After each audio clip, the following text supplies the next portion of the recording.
जय माता दी दोस्तों, जय श्री हरि। स्वागत है आपका हमारे YouTube चैनल अभव्या वर्ल्ड में। दोस्तों, आज की इस वीडियो में हम आपके लिए प्रत्येक पूर्णिमा को सुनी जाने वाली भगवान श्री सत्यनारायण की संपूर्ण व्रत कथा लेकर आए हैं, जिसे हर किसी को प्रत्येक पूर्णिमा के दिन सुनना या पढ़ना चाहिए। तो चलिए भगवान श्री सत्यनारायण का ध्यान करते हुए शुरू करते हैं कथा का प्रथम अध्याय। एक समय की बात है, नैमिषारण्य तीर्थ में सौनकादि 88,000 ऋषियों ने श्री सूत जी से पूछा, हे प्रभु, इस कलयुग में वेद विद्या रहित मनुष्यों को प्रभु भक्ति किस प्रकार मिल सकती है तथा उनका उद्धार कैसे होगा? हे मुनि श्रेष्ठ, कोई ऐसा तप बताइए जिससे थोड़े समय में ही पुण्य मिले और मनोवांछित फल भी मिल जाए। इस प्रकार की कथा सुनने की हम इच्छा रखते हैं। सर्व शास्त्रों के ज्ञाता श्री सूत जी बोले, हे वैष्णव में पूज्य, आप सभी ने प्राणियों के हित की बात पूछी है, इसलिए मैं एक ऐसे श्रेष्ठ व्रत को आप सबको बताऊंगा जिसे नारद जी ने लक्ष्मी नारायण जी से पूछा था और लक्ष्मीपति ने मुनि श्रेष्ठ नारद जी से कहा था। आप सब इसे ध्यान पूर्वक सुनिए। एक समय की बात है, योगी राज नारद जी दूसरे के हित की इच्छा के लिए अनेकों लोकों में घूमते हुए मृत्यु लोक में आ पहुँचे। यहाँ उन्होंने अनेक योनियों में जन्मे प्रायः सभी मनुष्यों को अपने कर्मों द्वारा अनेकों दुखों से पीड़ित देखा। उनका दुख देख नारद जी सोचने लगे कि कैसा यत्न किया जाए कि जिसके करने से निश्चित रूप से मानव के दुखों का अंत हो जाए। इस विचार पर मनन करते हुए वह विष्णु लोक में गए। वहाँ वह देवों के ईश नारायण की स्तुति करने लगे, जिनके हाथों में शंख, चक्र, गदा और पद्म थे, गले में वरमाला पहने हुए थे। स्तुति करते हुए नारद जी बोले, हे भगवान, आप अत्यंत शक्ति से संपन्न हैं। मन तथा वाणी भी आपको नहीं पा सकती है। आपका आदि मध्य तथा अंत नहीं है। निर्गुण स्वरूप सृष्टि के कारण भक्तों के दुख को दूर करने वाले हैं। आपको मेरा नमस्कार है। नारद जी की स्तुति सुन विष्णु भगवान बोले, हे मुनि श्रेष्ठ, आपके मन में क्या बात है? आप किस काम के लिए पधारे हैं, उसे निसंकोच कहिए। इस पर नारद मुनि बोले कि मृत्यु लोक में अनेक योनियों में जन्मे मनुष्य अपने कर्मों के द्वारा अनेकों दुखों से दुखी हैं। हे नाथ, आप मुझ पर दया रखते हुए तो बताइए कि वो मनुष्य थोड़े प्रयास से ही अपने दुखों से कैसे छुटकारा पा सकते हैं। श्री हरि बोले, हे नारद, मनुष्यों की भलाई के लिए तुमने बहुत ही अच्छी बात पूछी है। जिसके करने से मनुष्य मुंह से छूट जाता है, वह बात मैं कहता हूँ, उसे सुनो। स्वर्ग लोक व मृत्यु लोक दोनों में एक दुर्लभ उत्तम व्रत है जो पुण्य देने वाला है। आज प्रेमवश होकर मैं उसे तुमसे कहता हूँ। श्री सत्यनारायण भगवान का यह व्रत अच्छी तरह विधान पूर्वक करके मनुष्य तुरंत ही यहाँ सुख भोग कर मरने पर मोक्ष पाता है। श्री हरि के वचन सुन नारद जी बोले कि उस व्रत का फल क्या है और उसका विधान क्या है? यह व्रत किसने किया था? इस व्रत को किस दिन रखना चाहिए? सभी कुछ विस्तार से बताइए। नारद जी की बात सुनकर श्री हरि बोले, दुख व शोक को दूर करने वाला, यह सभी स्थानों पर विजय दिलाने वाला है। मानव को भक्ति व श्रद्धा के साथ शाम को सत्यनारायण की पूजा धर्मपरायण होकर ब्राह्मणों व बंधुओं के साथ करनी चाहिए। भक्ति भाव से ही नैवेद्य, केले का फल, घी, दूध और गेहूं का आटा सवाया ले। गेहूं के स्थान पर साठी का आटा, शक्कर तथा गुड़ लेकर वह सभी भक्षण योग्य पदार्थों को मिलाकर भगवान का भोग लगाएं। ब्राह्मणों सहित बंधु बांधवों को भी भोजन कराएं। उसके बाद स्वयं भोजन करें।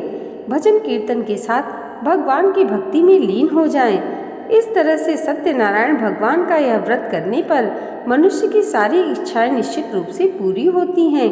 इस कलिकाल अर्थात कलयुग में मृत्यु लोक में मोक्ष का यही एक सबसे सरल उपाय बताया गया है।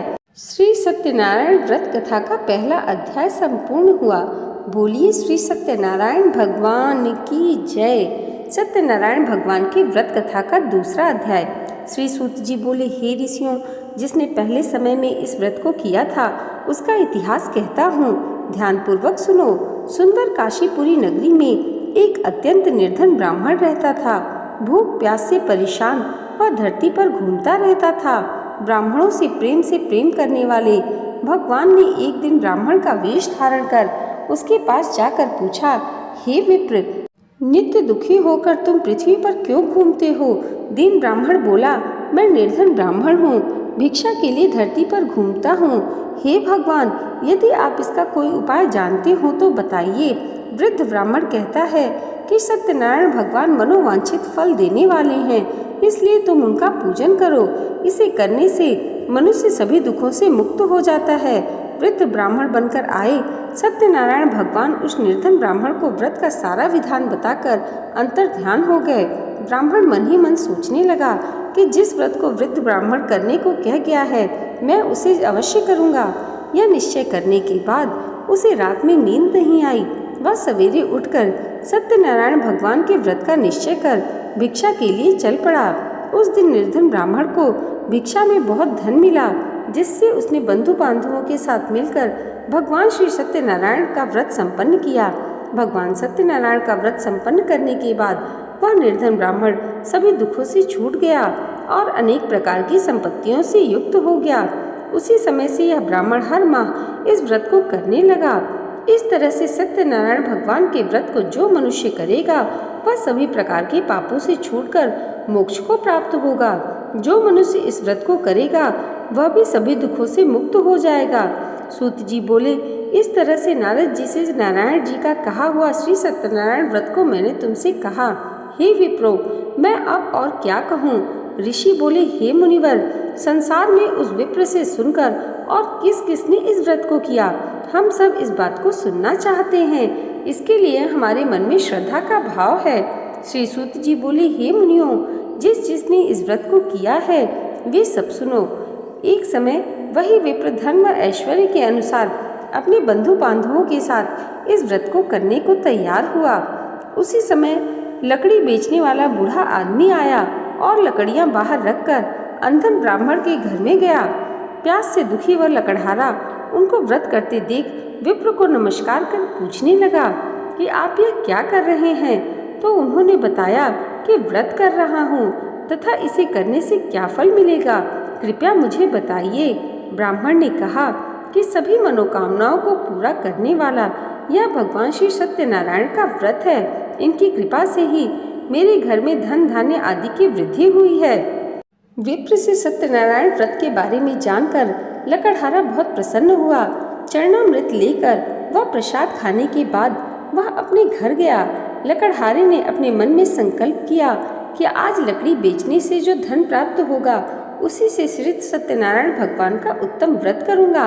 मन में इस विचार को ले बूढ़ा आदमी सिर पर लकड़ियां रख उस नगर में बेचने को गया जहां धनी लोग ज्यादा रहते थे। उस नगर में उसे अपनी लकड़ियों का दाम पहले से 4 गुना अधिक मिला।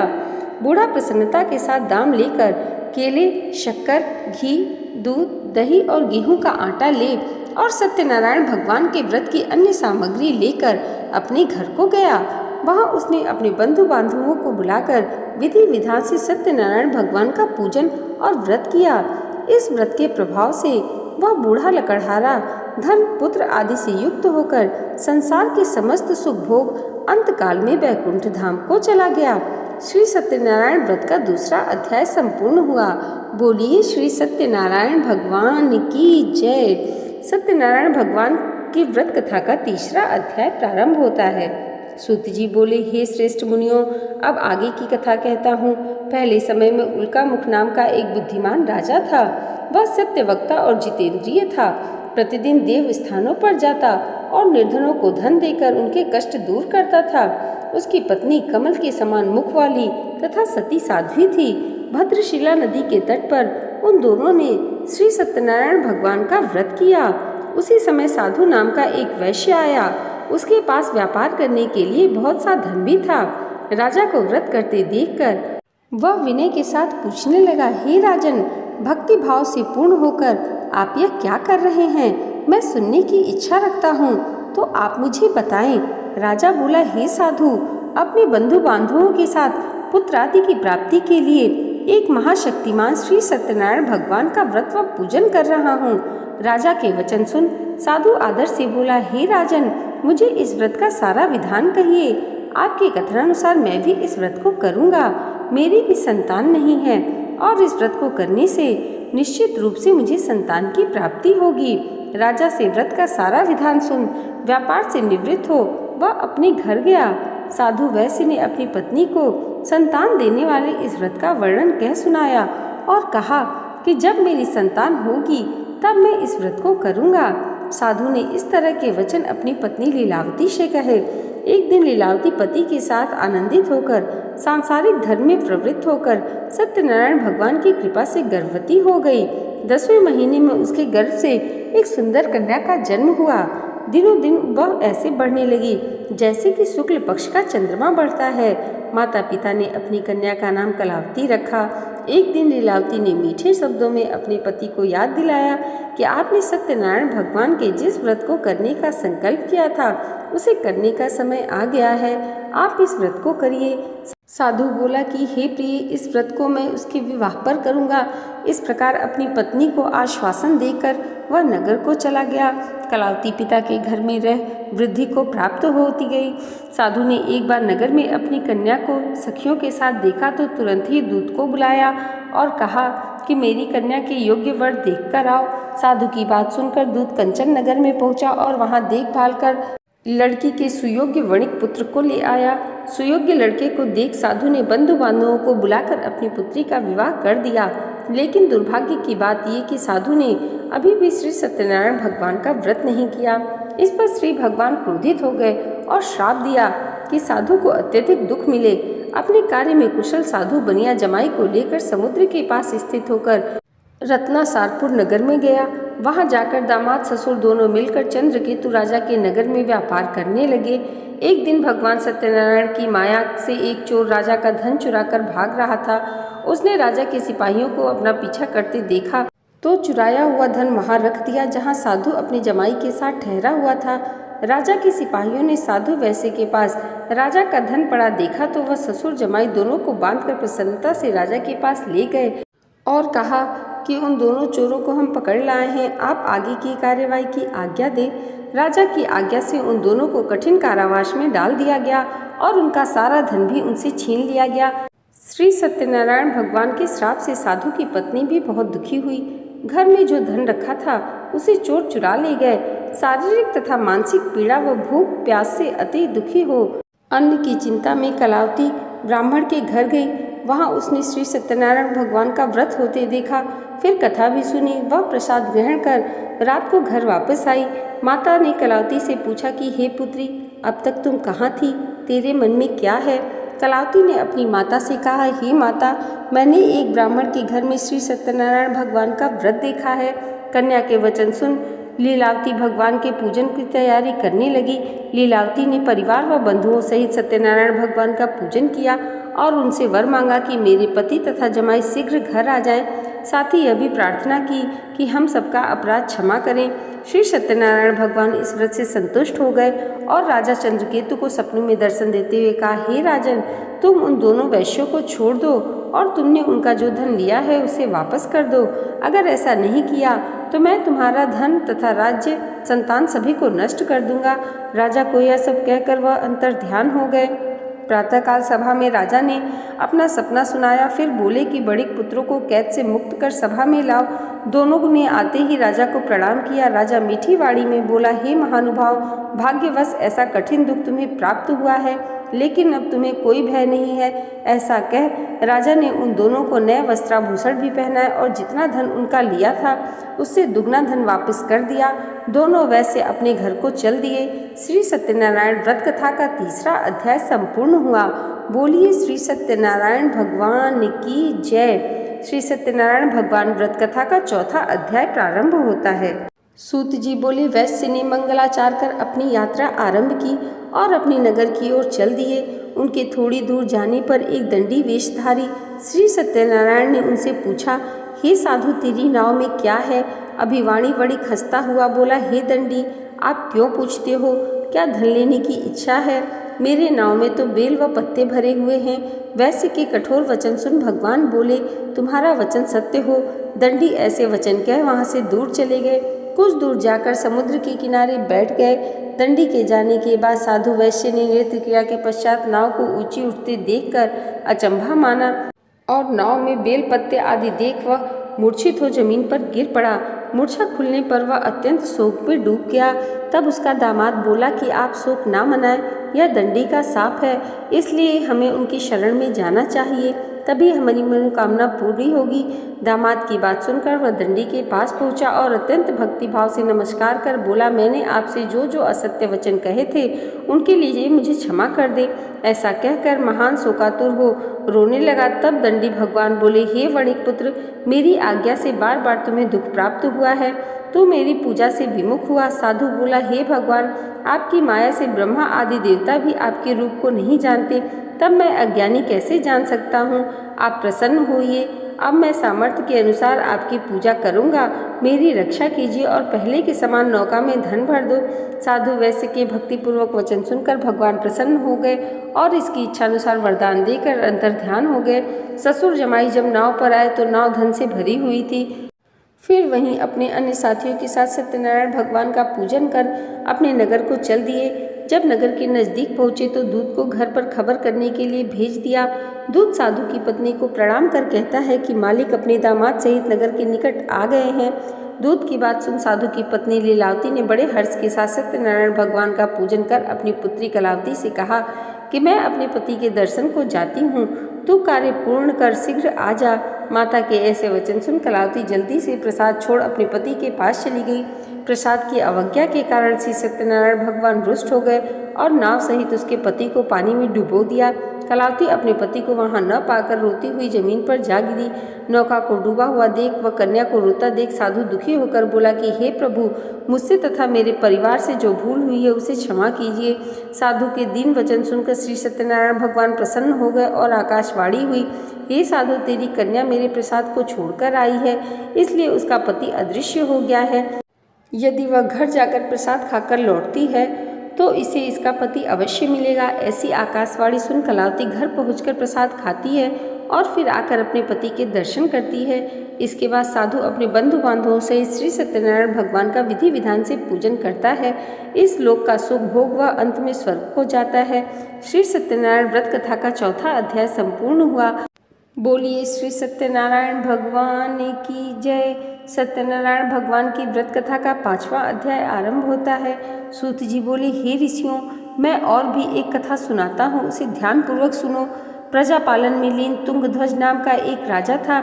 उसने भी भगवान का प्रसाद त्याग कर बहुत ही दुख पाया।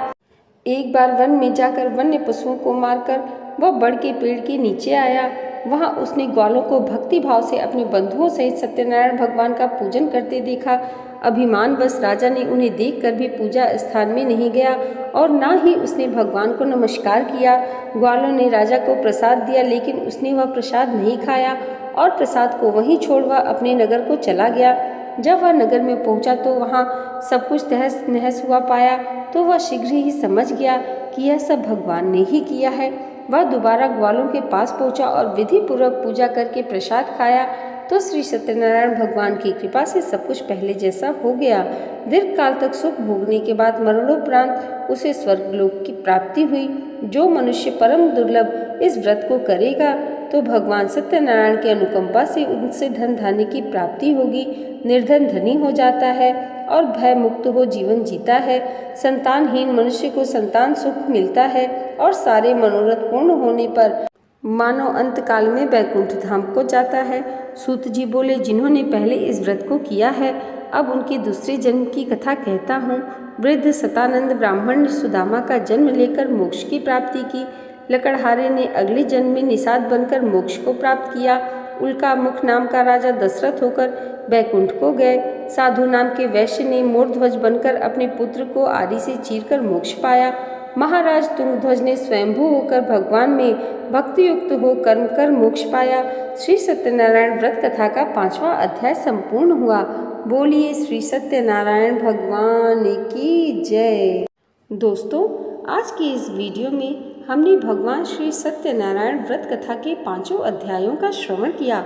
आज की यह वीडियो आपको अगर अच्छी लगी हो तो कमेंट बॉक्स में जय श्री सत्यनारायण भगवान जरूर लिखिएगा और इसे लाइक और हमारे चैनल पर पहली बार आए हैं तो सब्सक्राइब करना मत भूलिएगा। भगवान श्री सत्यनारायण की कृपा आप सबके जीवन पर सदैव ऐसे ही बनी रहे, इसी मंगल कामना के साथ मिलते हैं अगली वीडियो में। तब तक के लिए जय माता दी, जय श्री हरि।